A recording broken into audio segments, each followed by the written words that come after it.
Welcome to MarcusG.tv. I'm Chef Marcus Giuliano, and I'm a chef on a mission. Today's mission is nutrition, one of my favorite missions, and it's specifically plant-based protein. It's a great article that I got from the Cisco newsletter. Their Cisco Shape. Cisco is a distributor in the U.S. that covers, I think, all 50 states, and they distribute to restaurants, and the biggest food distribution company out there. I personally don't buy from them, but I subscribe to their newsletter, their email, the newsletter via email. So the title of it yesterday was Plant-Based Protein Takes Center Plate. And I was like, wow, that's really cool. It moves into the spotlight. So here's a great article that they highlight, and well, let me read it. Let me read some of this and go over this. Americans must broaden their use of plant-based protein and rethink how they view animal protein if we wish to live healthier lifestyles and support a policy of sustainability, says the Culinary Institute of America and Harvard School of Public Health's Nutrition Department, joint presenters of the Menu of Change Conference in June. So the Menu of Change Conference was a big conference of culinary professionals that just happened a month ago, and that's what the message is. I think that's an awesome message. What we as chefs and operators choose to offer as a plate of food has enormous consequences for the health of our customers and our planet, says Culinary Institute of America's President Tim Ryan. I think that is awesome. I've always said that there's a direct correlation between healthy body and healthy planet. If the food is healthy for us, it's healthy for the planet. If we're eating junk food, it's not good for the planet. The way we process food, the way we raise food, it all has consequences. It's all interrelated. Direct correlation between healthy body and healthy planet. That message reflects a growing mindset among culinary and health experts who say Americans need to move away from traditional Western diet based on consumption of large portions of animal protein. And, observes Adam Busby, the CIA's Director of Special Culinary Projects and conference presenter, it starts with recognizing that getting enough protein for most people in the United States is not a problem. People here eat enough. Adam's absolutely right. We get plenty of protein. In fact, people get plenty of protein all over the world.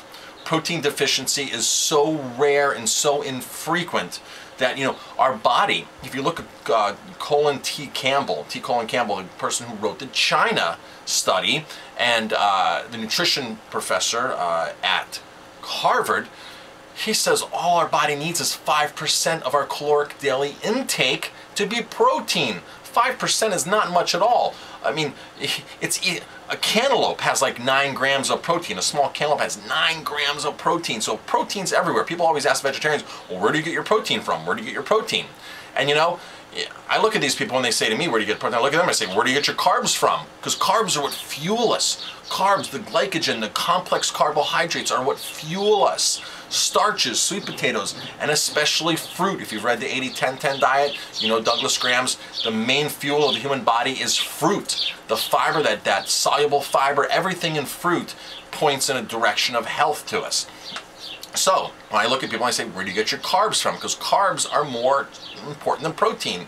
In fact, if you look at Esselstyn, Greger, Clapper, Pritikin Institute, if you look at all these very well-known doctors that are healing people, that are actually making a difference in people's lives, Dean Ornish, their protein levels are about 10% of their diet. This is what they're advocating to their patients, about a 10% caloric intake of protein.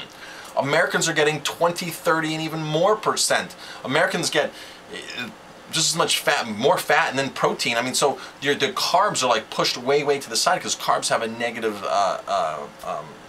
stigma these days, and they shouldn't. The right carbs are phenomenal for us. So we don't have to worry about protein. It's not something where it's like, oh, there's a protein deficiency and there's an epidemic and there's a problem. That's not the case. The beef industry might want you to think that. The milk industry, the dairy industry might want you to think that that's the case, but that's not the case whatsoever. T. Colin Campbell, when he first started his studies in the 60s, his big thing was in Philippines, how can we get more protein into the diet of these Philippine kids? And he realized that the more protein they had, the more cancer they had. So it's like, whoa, so there must be some correlation here between protein and cancer. And he was able to prove that there was a correlation between higher protein diets and cancer. So we don't need all that protein that these industries are pushing. So, let's see what else this article says.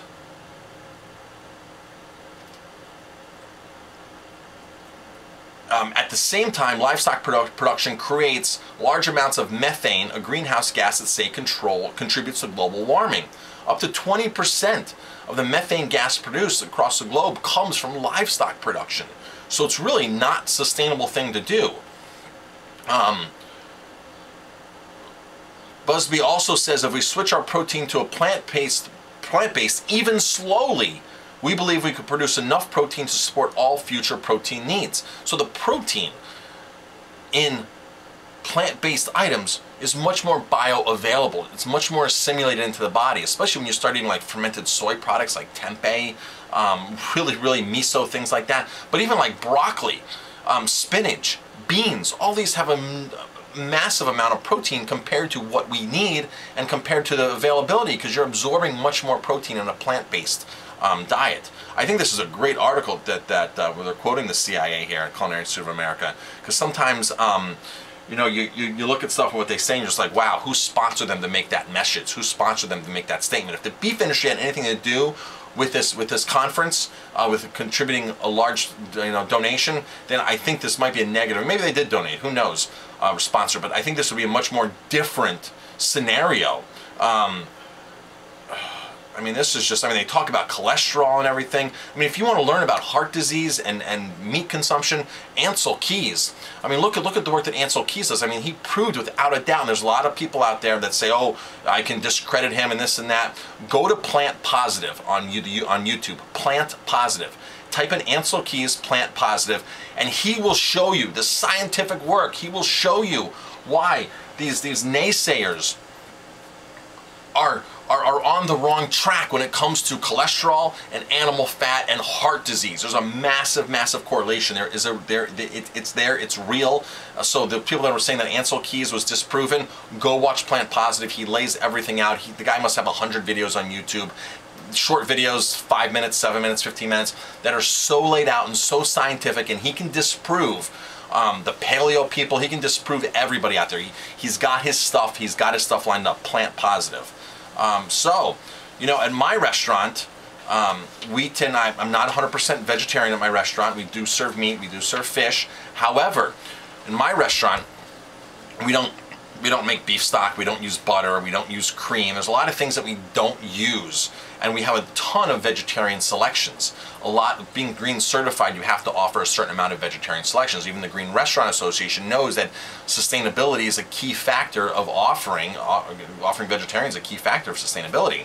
So we have a lot of vegetarian items on my menu. So I just don't randomly add bacon or cream to things, or butter to things. We keep a lot of things that are strictly plant-based, animal product free. So the average meat eater that comes to my restaurant that thinks he's getting a T-bone steak and a burger, they're eating that still, but on the other note, they're not getting all those other animal products. So they are actually having a decreased animal product consumption when they walk into my restaurant. And the neat thing is, a lot of meat eaters come to the restaurant, they love our vegetarian food. They're like, wow, you have such thought-out vegetarian food, it's so good, the polenta, the seitan, whatever it is, that a lot of vegetarians will actually, a lot of meat eaters will actually eat vegetarian in my restaurant because we have the choices. I think one of the downfalls of most restaurants, not as many as it used to be, but a lot of restaurants still, the vegetarian is an afterthought in their mind. So it's like, well, what can I get? Well, you can get a baked potato and steamed vegetables, I'll give you some rice, and it's like a total afterthought, especially in banquet situations. There just really never is an adequate vegetarian meal. And even if they do it, they still load the stuff in butter. We were at a banquet this summer recently. We were at a wedding. We go to a lot of weddings, my wife and I. We were at a wedding, and we explained to them exactly what we need. Don't fuss, but just give me veggies. Just give me plain veggies, and everybody else has veggies. Just give me veggies. No butter, no nothing. And by the time we got our third entrees out, because they kept making mistakes, they kept putting cheese on it and this and that. And by the time the third version came out, we go to taste the vegetables, and they were still loaded with butter. It's like, oh my gosh. It's like chefs sometimes just can't grasp the fact that people out there eat a plant-based diet. They don't want animal products. And Gordon Ramsay and especially Anthony Bourdain, they're adamant about not liking vegetarians, that vegetarians have no place, that vegetarians, you know, they really speak out against vegetarians. It just shows that these guys are closed-minded. they're very closed-minded, and that, you know, and that they really have no common sense when it comes to, I mean, if the Culinary Institute of America is saying that we can do make drastic changes in our environment, we can do this, and the future is this, for somebody like Anthony Bourdain, who is Anthony Bourdain? Who is he? Who in the world is this idiot? Gordon Ramsay. Yeah, he might have some nice restaurants, he might be, you know, he might have a good TV show, but to be so arrogant and to come out and say that vegetarians have no place and this and that, and that I've tricked vegetarians, and again, you know, these guys are idiots for thinking that. They're going to be left behind in the dust, these guys, because people want Meatless Mondays is a huge, massive promotion at restaurants, Meatless Mondays, in all kinds of restaurants now, and people are looking for it. So people are changing their diet. They're realizing that they can feel better, that they can ward off degenerative diseases. There's so much I can talk about. I just read a fraction of this article. I'll post this article on my blog. It's really, really a great thing. So good job, Culinary Institute of America, Harvard Nutrition School. Plant-based is coming center stage, takes the spotlight. I'm Chef Marcus Giuliano. Thanks for watching this video. If you like my videos, please hit like, subscribe to my channel, and definitely pass it on.